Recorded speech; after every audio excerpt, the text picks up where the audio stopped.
Hey there.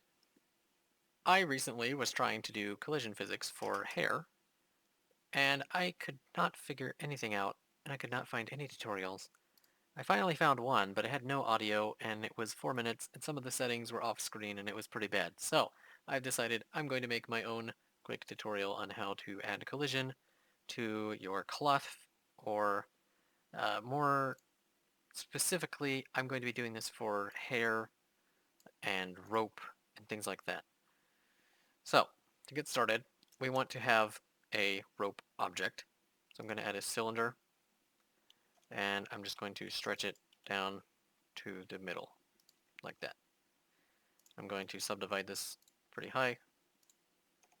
Just add 2 subdivisions. I'm going to sharpen it out so you can see.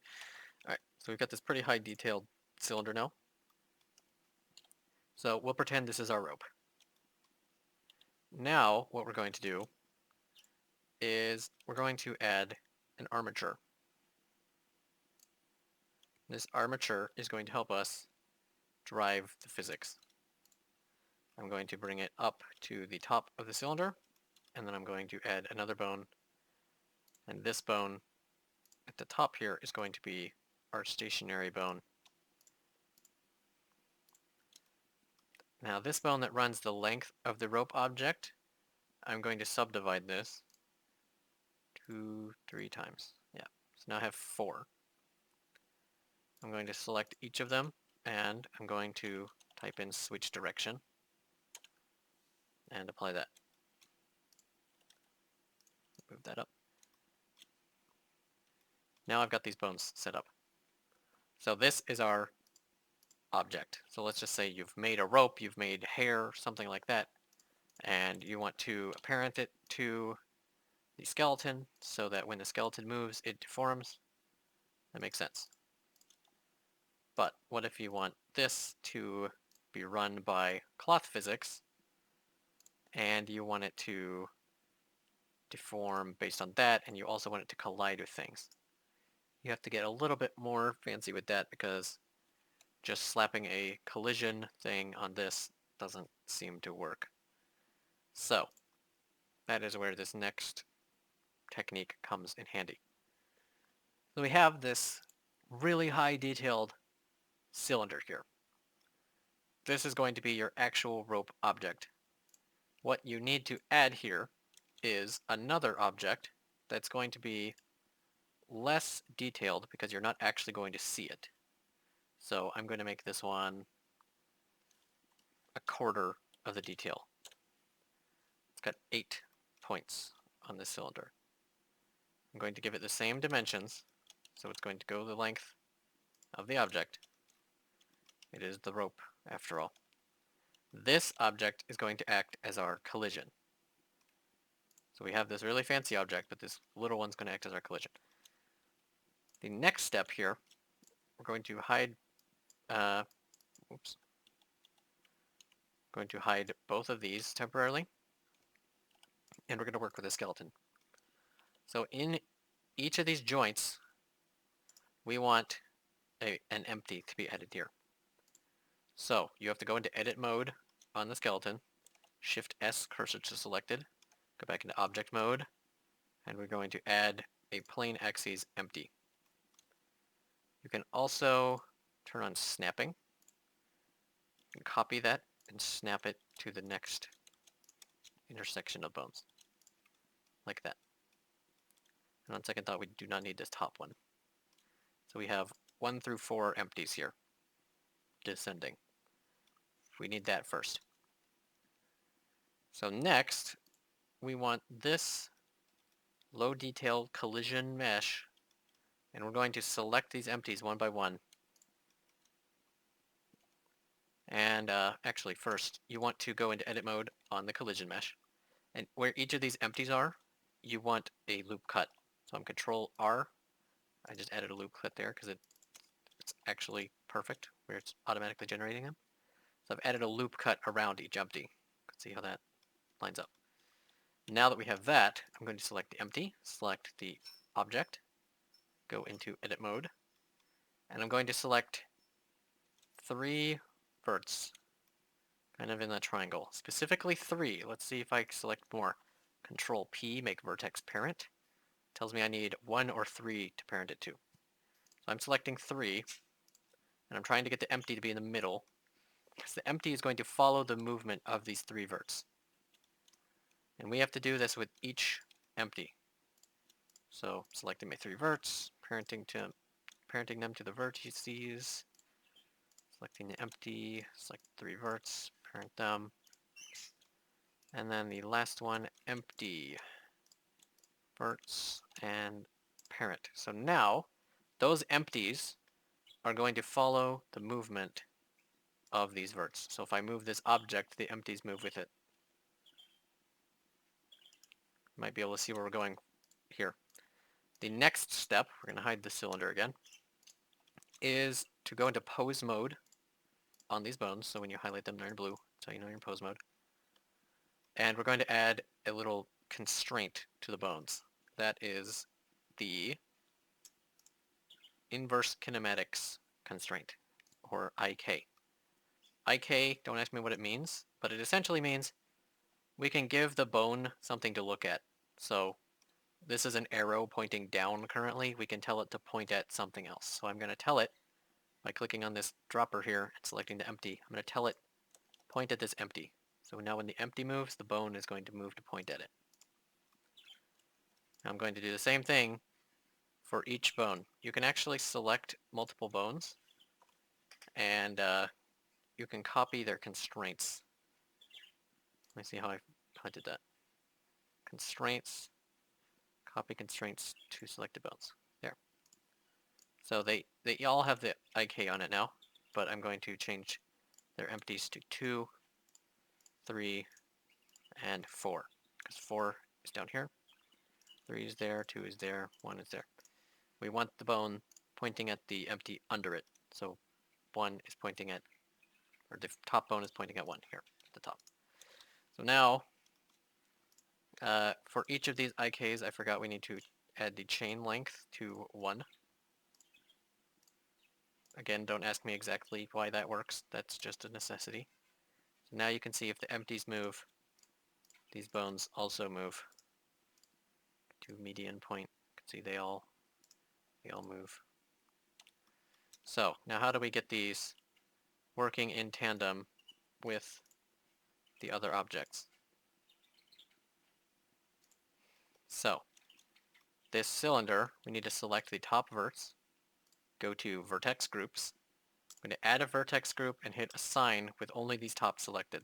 Shouldn't have anything else selected. I'm going to deselect, select again, just to ensure those are the only ones in that group. I'm going to rename this group to pin, because these are going to be pinned, and that essentially just means they're going to stay still while everything else moves. I'm going to go to physics properties and add a cloth physics. I'm going to scroll down until I see pin group, and I'm going to put pin there. Keep all these settings the same, stiffness 1. That just ensures it won't move. And you can go ahead and see, if I hit play, it does move, but it's very slow, very messy. So I'm just going to screw with some settings. For the purpose of testing, I'm just going to put tension, compression, shear, bending, all at 0.1. And I'm going to put all their damping on 1 as well, except bending. I'm just going to leave it like that. So now we're going to watch it move a little bit better. It's still very slow, so I'm going to add a speed multiplier. And it freaks out and explodes. Okay. Sometimes this is not very intuitive. I know why it's doing that, because this isn't fully set up yet. So you could tell it moves. That's the point. Before I forget, I already did forget, but I remember now. I want to change the origin point of this object to be at the very top, not the bottom. Because if I have it at the bottom, it bends the wrong way when I'm editing it. So I've selected all these verts, move my cursor into the middle of them. Now I'm going to right-click, set origin to 3D cursor. So now when I rotate it, it goes like this. And I've just realized that all the empties have fallen out from under where they should be. And that I don't understand why. Why is this happening to me?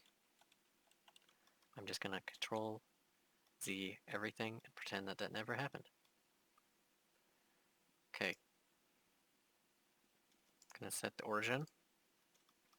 Alright, the empties don't seem to like that. Nice.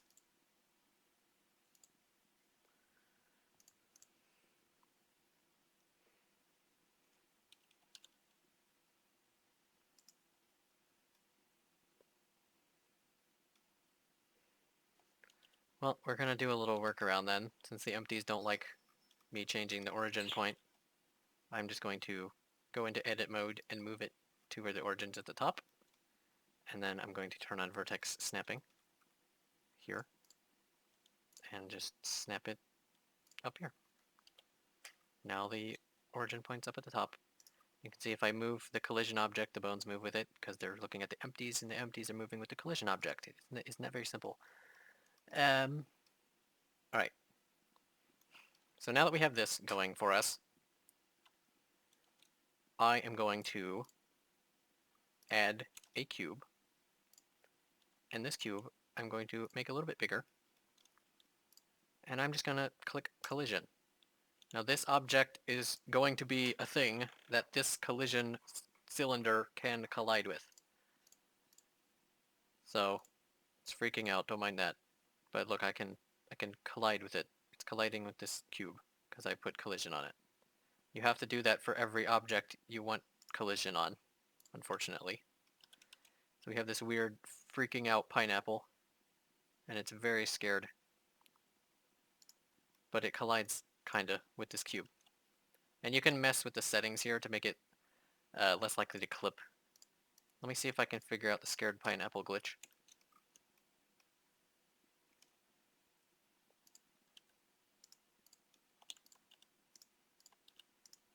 Probably something to do with the bones.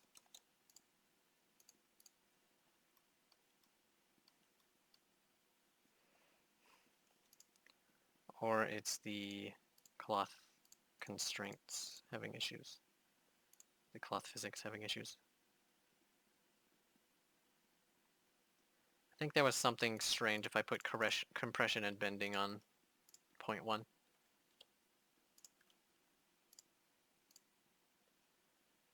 And you can edit these things live.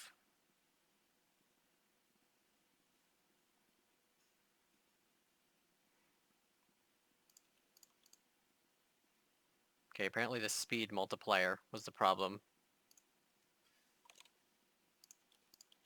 It doesn't like to go fast.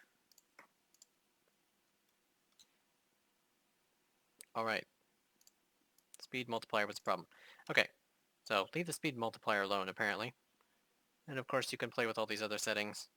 It moves really slowly right now and does not seem to care much about gravity, so screw with the settings. But this is the fundamental part. So this collides, obviously. That's nice. Now, what did we make this strange collision contraption for?